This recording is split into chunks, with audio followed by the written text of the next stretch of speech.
아니 해설해서 알려주면 뭐해 씨발 또 틀리는데. 그러니까 그게 뭐냐면은 요번에 9월 모의고사 11번, 그러니까 2023학년도 9월 11번인데 이게 아주 어려운 문항은 아닌데 이 문제를 풀 때 좀 거슬렸던 학생들이 많을 거야. 이거 문제가 좀 맛이 이상하다 이런 걸 느낀 학생이 있을 거고, 심지어는 이 문제 때문에 시험 망한 학생들도 꽤 있을 거야. 그래서 이 문제가 그리고 수능이 어떤 시험이다를 설명하기에 되게 좋은 문제인 것 같더라고. 그래서 내가 요거를 다시 한번 풀어볼게. 자, 문제가 어떻게 되어 있냐면 이런 fx를 줬어. fx가 마이너스에 x-2의 제곱 더하기 k래 이렇게 돼 있고, 그 다음 아래 조건이 있는데 조건이 이거야. 루트 3의 fn승, 얘의 4제곱근 중 실수인 것, 4제곱근 중 실수인 것을 모두 곱한 값이 마이너스 9이다 이렇게 돼 있고, 이런 조건이 있어. 여기 박스로 조건이 있고, 이 조건을 만족시키는 모든 자연수 n의 개수가 1래. 그러니까 이거를 만족시키는 n의 개수가 1래. 그때 k 값을 구하라 이런 문제야. 이 문제를 일단 그냥 풀어볼게. 간단하게.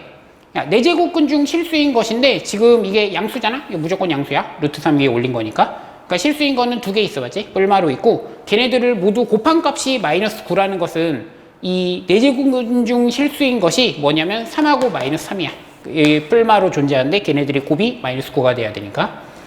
그러면은 이 숫자의 4제곱근이 4제곱근이 3하고 마이너스 3 이렇게 돼야 되는 거니까 이 숫자가 얼마가 돼야 되냐면 얘를 4승한 거지. 얘가 81이 돼야 돼.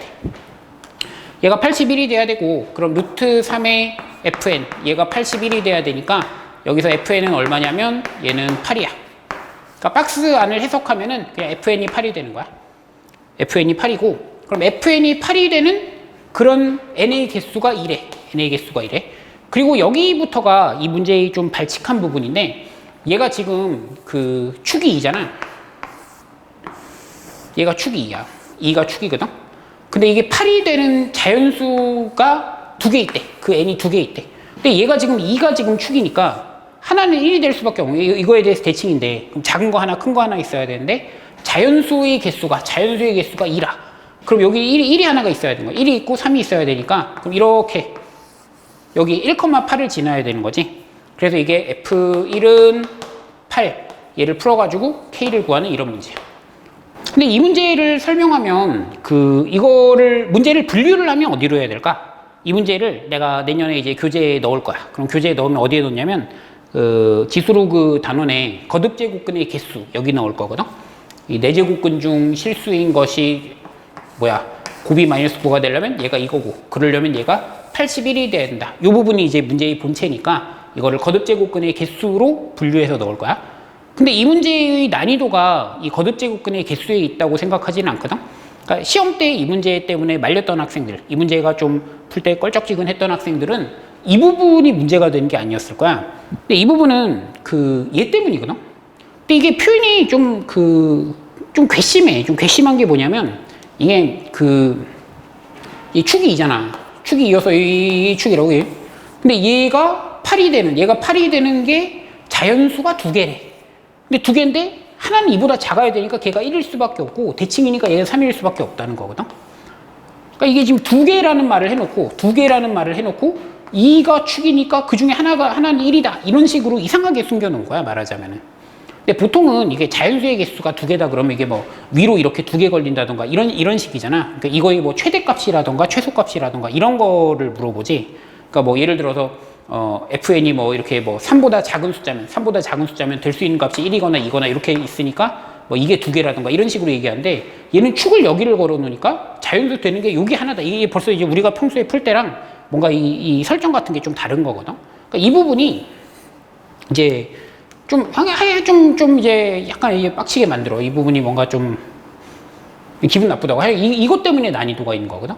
그러니까 이 문제를 읽었을 때 박스 안에다가 먼저 초점을 맞췄으면 좀 쉬웠을 거야. 여기도 사실 생각해보면 사고 과정이 꽤 길어. 4제곱근 중 실수인 것을 모두 곱한 값이 9다. 그럼 이게 3하고 마이너스 3이네? 그러면은 그러니까 또 요게 그냥 FN이 아니잖아. 요게 그냥 FN이 아니라 루트 3의 FN이야. 그게 지금 또 81이야. 그래서 이제 FN은 8이 되는 건데, 이거 여기 또 사고 과정이 그래도 한 두세 개 있단 말이야. 근데 어쨌든 간에 이거 자체는 그렇게 어려운 건 아닐 거야. 그러니까 이 박스를 딱 받아가지고 여기서 FN이 8이다라는 거를 끌어내지 못해서 이 문제를 틀린 학생은 없을 거야. 물론 있겠지. 근데 그런 학생은 수능을 칠 필요가 없는 학생이지. 그러니까 여기에 집중했다면, 처음에 이 문제를 딱 읽고 여기에 집중해가지고 FN은 8이다를 끌어내는 거는 아주 어려운 일은 아니라고. 근데 문제를 읽으면 아무래도 이거부터 보이거든? 그러니까 앞에서부터 읽으니까 fx가 뭐 이렇게 생겼다. 이걸 축으로 이렇게 움직이잖아. 이거를 먼저 생각하는 거지. 그럼 이제 자연수의 개수가 두 개다. 그 다음 눈에 들어오는 게 이거라고. 그러니까 이 부분이 위에 써 있거든, 문제에서. 자연수의 개수가 두 개니까 뭐 이게 어디까지 올라가나 뭐 이런 걸 따진다든가. 그러니까 여기서부터 벌써 좀 혼선이 오는 거지. 그러니까 박스 안에다 집중하지 못하고, 그러니까 왜 이런 거야. 공을 두 개를 던지면 공 두 개를 받아야 되니까 못 받아. 이제 한 개를 받고 한 개를 받으면 쉬운데, 공 두 개가 동시에 날아오면 이제 어버버 하는 거야. 이제 그러니까 이 문제를 못 풀게 되는 거거든. 그러니까 이제 이 문제의 난이도는, 그러니까 문제 분류는 거듭 제곱근의 개수지만, 이 문제의 난이도는 요 요상한 표현, 뭔가 요 사람 기분 나쁘게 하는 요 표현, 여기에 지금 난이도가 있다는 거지. 근데 수능이란 시험이 항상 이래 왔지 않나 싶어. 그러니까 수능이라는 시험을 설명할 때 이제 나는 이런 얘기를 많이 하는데, 뭐를 아냐 모르냐를 체크하는 시험은 분명히 아니거든. 그러니까 수능이라는 시험이, 그러니까 3등급 이상만 가도 그런 것 같아. 그러니까 3등급에서 한 위쪽 절반. 그러니까 2등급, 3등급 왔다 갔다 하는 정도만 돼도 거기서부터 어떻게 등급을 올리냐는, 그러니까 뭘 아냐 모르냐의 문제는 아니거든. 뭔가를 새로운 걸 배워가지고 뭐 내가 모르는 부분이 남아 있었기 때문에 이런 거는 거의 없어. 특히 또 이제 문항의 중심이 수원수투로 오면서 더 그렇게 됐어. 그러니까 옛날에 미적기야 이런 걸 다 할 때는 애들이 뭔가 공부가 덜 된 부분 이런 게 있었는데, 지금 수원수투에서 어떤 내용을 몰라서 못 풀고 이런 건 아니거든.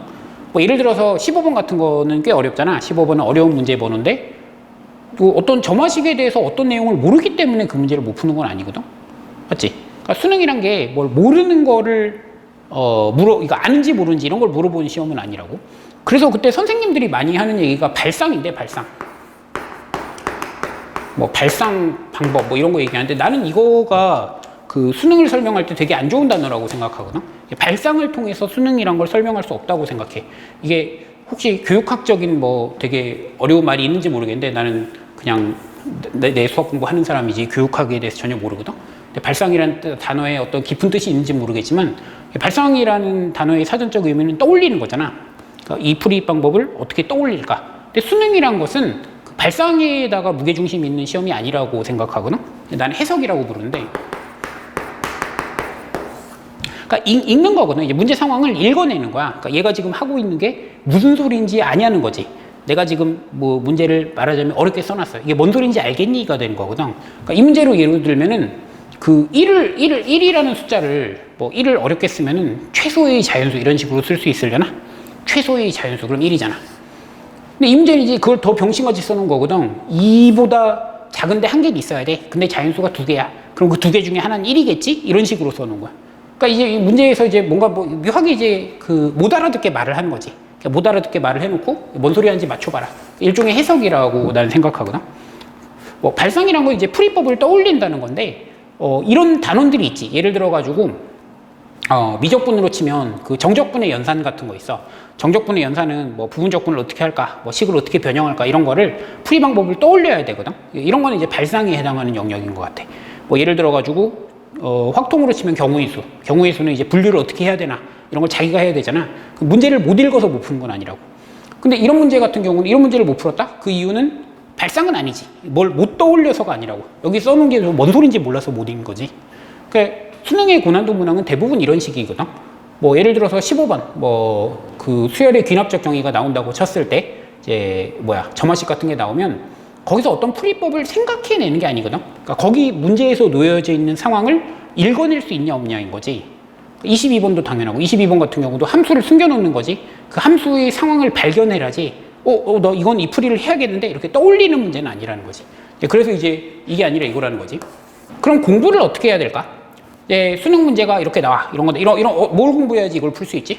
자, 이거 틀렸어. 이번 시험 쳤는데 이거가 좀 거슬려가지고 여기다가 2시간 꼬라박았어. 2시간은 못 꼬라박지. 왜냐면 최대 100분이니까. 근데 뭐 하여간 여기다 시간을 엄청 써가지고 그리고 이런 거 있잖아. 왜 11번쯤이 안 풀리면 오는 데미지.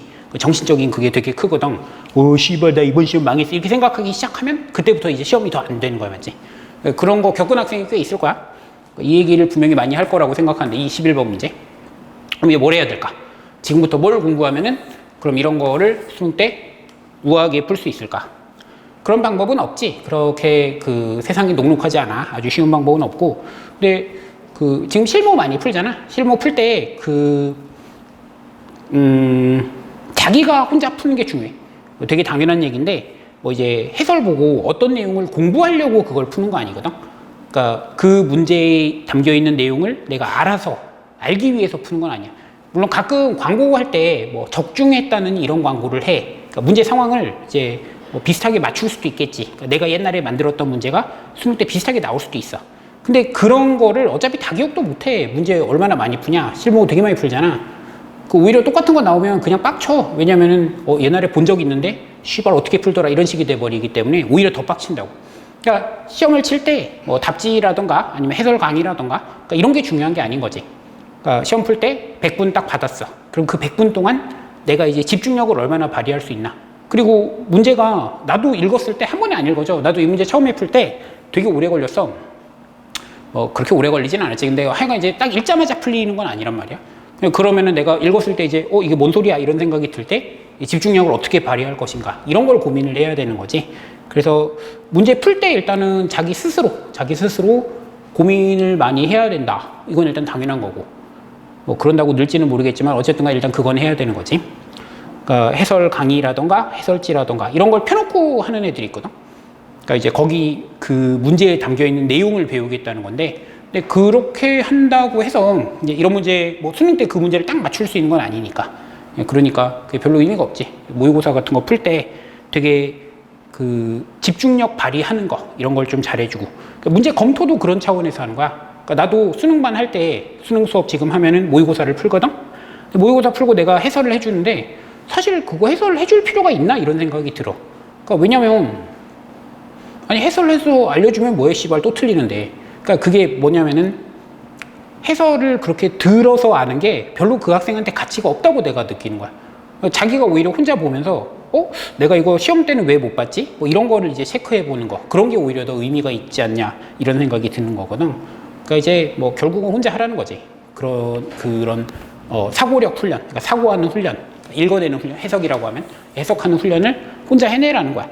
그 다음에는 그 태도 같은 것도 좀 얘기하고 싶은데, 요거는 그냥 좀 그 기분 좋으라고 하는 얘기인데, 점수가 오를 때는 그 갑자기 오르거든. 모의고사를 쳐보면 애들 점수가 이렇게 나오잖아. 모의고사 점수를 이제 부모님한테 발송을 한단 말이야.